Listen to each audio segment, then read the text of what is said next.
Finally, my dear friends, I take you to the jewel of the Archdiocese. It's once again, I said, a remote jewel that we won't find in our markets as such. You know, sometimes some jewels you have to go hunting, you have to go perhaps scouting for them. And so this jewel of our Archdiocese is almost on the border of the diocese. A church called St. Francis Xavier Church, Gokunte, named after the patron of our own Archdiocese. Perhaps the bishops and elders who thought of that church thought of our Archdiocese, and so our Archdiocese is represented in this corner of the Archdiocese, as it were, almost on the border of Andhra. The history says that in 1928 was the first church that was built there. Perhaps far away from madding crowds, but those people were happy. They were very poor.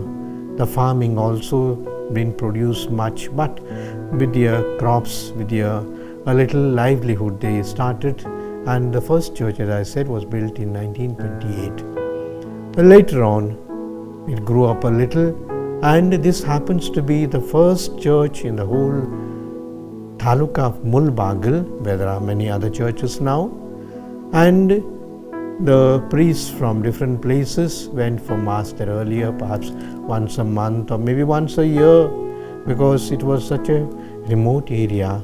There were no roads, there were no buses, there was no transport, perhaps only bullock carts as such.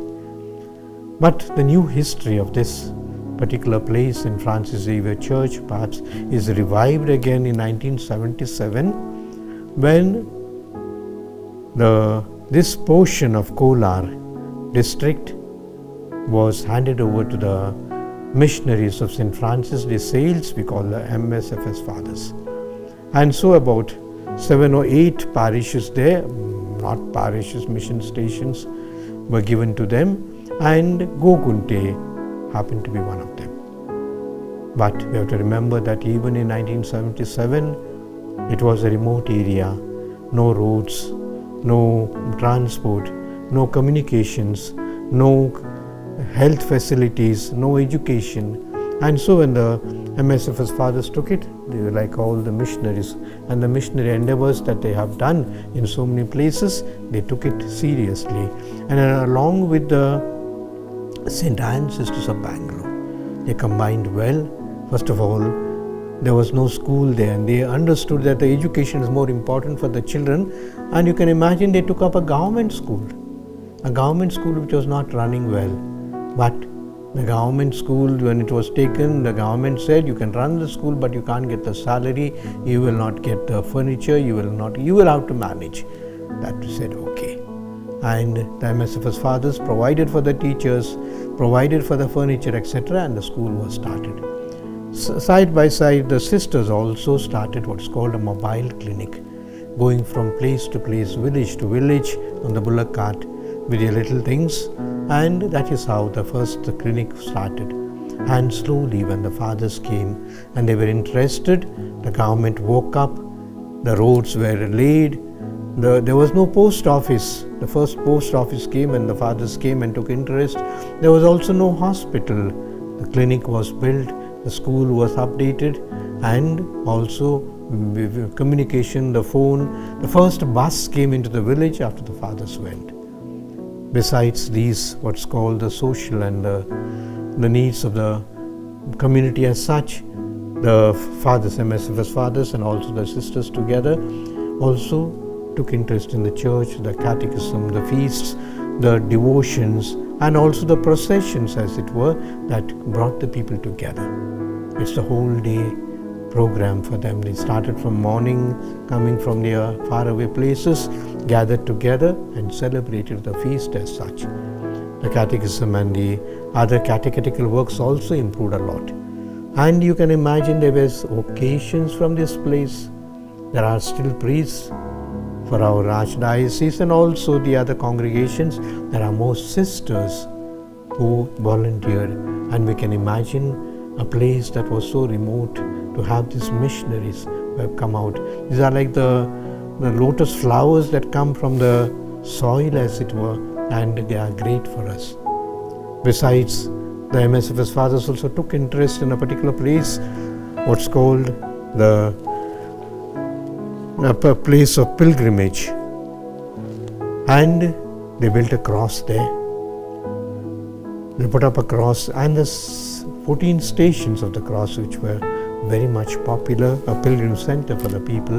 And the people, especially the Lenten season, went there, some on their knees, some walking, as it were, made penances in these studies. Unfortunately, the cross and also the stations of the cross and the main cross, about 15 feet, that was laid there by the priest, was demolished. As you may have heard in the papers about 4 or 5 years back, this was big news for Bangalore, that the government considered this place as not being belonging to the Christians, rather it belonged to the government, and the officers of that time demolished the cross, which caused us a lot of sorrow. I remember that many people agitated, many people wanted to react, but then in our Christian atmosphere, as it were, we say, Father, forgive them, for they know not what they do. So this is the work of the MSFS Fathers, and ever since many missionaries have worked there, and today Father Joseph by name is the parish priest there. He takes a lot of interest in the people, and even he's trying to revive the cross, the pilgrimage center that was there, and make it once again. But even if the cross is not there and the stations of the cross are demolished, people are still going, because they find not only peace to their hearts, to their minds, and also small miracles are taking place. I wish people from the city could go to these interior places of our Archdiocese, which are shining jewels, but perhaps covered up as such, and they are not obvious unless we go and see them. I wish the parish priest, the whole deanery of Kolar, the MSFS Fathers in a very special way, and the Sisters of St. Anne, who have also sacrificed a lot for these people. They also established the boardings for the children, both the boys' boarding and the girls' boarding. At one time, the Sisters of St. Anne's also had a novitiate of so many vocations there. So may God bless them. We pray for them in a very special way. Thank you very much.